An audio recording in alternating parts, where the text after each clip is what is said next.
At Jewelry by DeCory, we have a passion for creating local, handmade jewelry that not only tells a story of the territory we live in a positive and sustainable way, but we also look for ways to represent and take care of the people who call this area home. We're always looking for ways to use jewelry as a vehicle to educate people as well as to teach others a trade and a skill they can take with them for the rest of their lives. While we are focused on making a difference in our area, sometimes it's good to take a look at the global impact we can have. These values we have are one of the main reasons we're excited to partner with Lydia's Mission.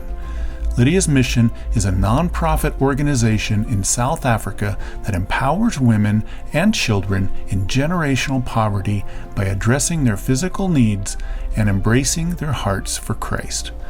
Lydia's Mission employs over 35 women working in full-time in their ministry. They gather thousands of eggs every day from their many chickens for the community. They partner with local churches to feed hundreds of kids in their many Lydia's Mission Hope Centers. Their 43,000 square feet of gardens continue to flourish and help them to deliver over 35 tons of food to feed over 6,000 residents in and around the surrounding communities. Their go-go centers care for 70-plus elderly men and women in their community. They focus on encouraging this forgotten and often discarded group of people by nourishing their bodies and their souls. Their sewing centers equips women with tangible skills and discipleship, and hope is given to over 100 women who attend their weekly Bible studies in 5 locations to hear the gospel message. We've created a special piece of jewelry to help support and help others to remember to pray for Lydia's Mission and what they're doing. This is a video that goes along and shows every portion of that process. First, we take their logo and turn it into a digital design on our CAD program, and then we'll take that and 3D print that digital design into an actual piece. We take that piece and we cast it into a silver model, which in turn we turn into a rubber mold so that we can produce the piece over and over. Once the rubber mold is made, we can inject it with molten wax and it'll give an exact duplicate of the original piece. So we can inject waxes over and over and make as many pieces as we need to.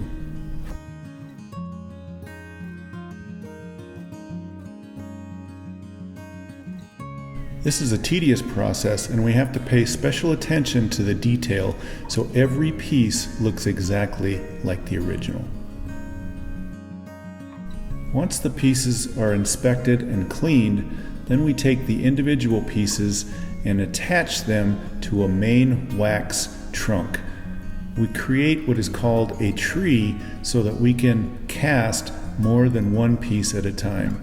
Doing this process, we can make multiples of the same design over and over.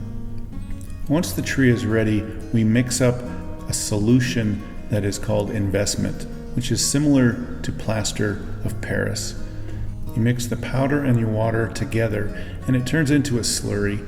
It's kind of the consistency of pancake batter. And once that's ready, you take that mixture and you put it under a vacuum that pulls all of the air out of the mixture, because air will create bubbles and it'll create little bubbles on the casting surface. So this machine is a vacuum chamber which pulls air out of the investment mixture. If you look real close, you can actually see it looks like it's boiling, but that's just the air being evacuated out of the solution. The mixing actually takes about 3 minutes. The debubbling takes another 3 minutes, and then we pour that solution over the wax pieces in a metal flask, and we debubble again for another 3 minutes. The total working time of the investment is about 9 minutes, and then after that, it will actually start to harden. So you want to make sure that all of the debubbling processes are done before that 9 minutes is up. Again, if you look closely, you can actually see the bubbles being evacuated from the flask. Once the debubbling is done, the flask is set aside to allow it to harden. It usually takes about an hour or more.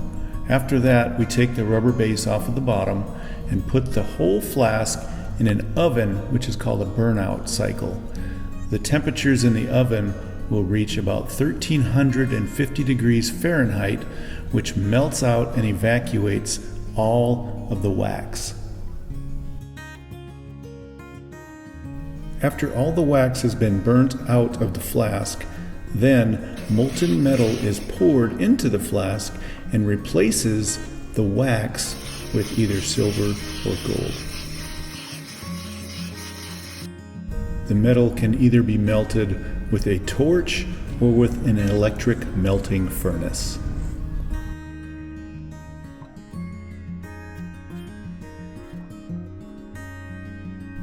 After the pieces are cast, the flask is quenched in water, which dissolves the majority of the plaster, leaving only silver.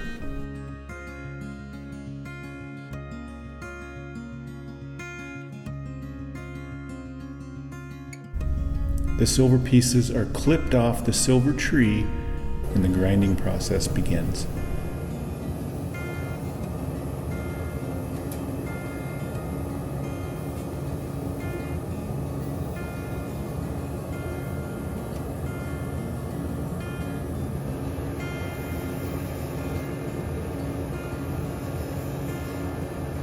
After grinding, the pieces are inspected for any defects. Any pits or flaws can be filled in with a laser welder. This is a high-energy laser welder which we work under a microscope.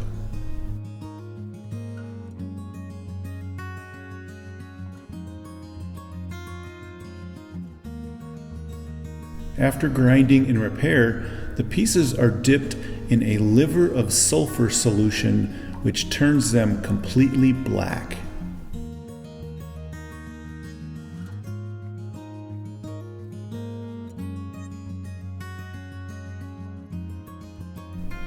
After the pieces have turned black, we place them in a ceramic centrifugal tumbler, which takes the black off of the high spots and leaves the definition in the low spots. This creates a wonderful contrast of colors between silver and antiquing. This process only takes about 15 or 20 minutes.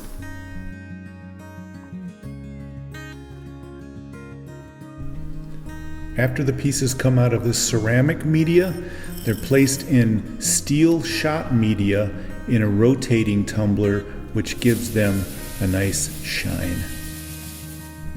After the pieces are tumbled, each individual piece is hand polished on a rotating polishing wheel.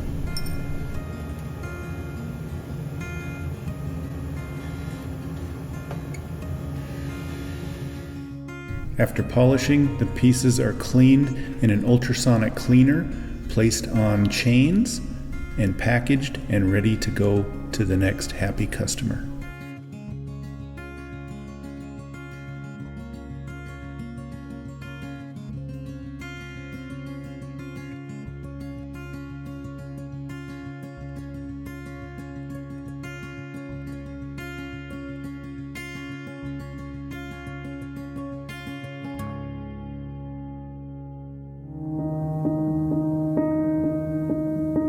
My name is Claire Brown Creel. I was born and raised in Dayton, Ohio. Kind of anytime the church doors were open growing up, I was there. And that kind of became my social networking as well, of just hanging out there. Ended up going on 18 mission trips by the time I graduated college. I had a deep heart for the Lord from a young age, deep heart for missions. My first time to Africa was in Swaziland, now Eswatini. When I was at university, I knew Africa and I knew I wanted to serve as a missionary. So ended up with a team organization up in Ethiopia. And loved Ethiopia, loved the people, loved the culture, but kept getting sick. So I got medically evac twice and realized, okay, my body can't physically stay healthy here, so I need to find a new location. So I was living in a house, and the monkeys kept scattering my trash that I would put outside. My landlord at the time said they would send someone once a week to collect the trash if I just set it outside. Well, the monkeys made a game out of it, and so out of my frustration, I began asking around in the community, where is the garbage dump? How can I get rid of my trash? So out of frustration, I put my smelly trash in my car, and I drove to the garbage dump, and I wasn't prepared with what God was about to do there. As I pulled in, the ladies opened the doors to my car and began grabbing and fighting over my trash. And at this point, I didn't know if it was for the moldy food that I was throwing away or what was going on, but they literally began ripping open the bags and fighting with each other for the things that I had just thrown away. And so they were fighting over it because they each have their own piles. And based on what they can put in their pile is how they get income to support their families. So I asked them, can I come back every week and meet with you guys for an hour and just began sharing about Jesus with you? And they were so open and receptive to it. And that's really where the women's ministry part of Lydia's mission really launched.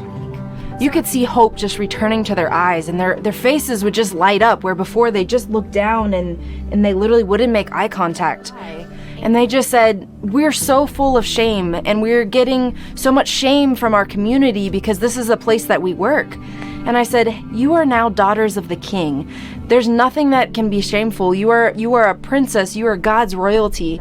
Because I wanted them to realize that it didn't matter where they worked or what they did for a living, that they were loved and valued by God. And it has just been amazing and powerful to see the group continue to grow and more come to the Lord after this. We all pray for Claire. She doesn't get tired or weary doing this because there's still so many women and children out there who will really be changed by what she's doing. And I pray, and we all pray, for more Americans or other people out there to come and join her in doing this. My dream and hope for Lydia's mission and in this immediate community where we serve is that in 5 years from now, we won't hear or see children going to bed hungry because those are resources that are already there and available for them. My hope is that we would have 75 plus staff that are able to be given full-time jobs and salaries to helpfully break the cycle of poverty in their own lives.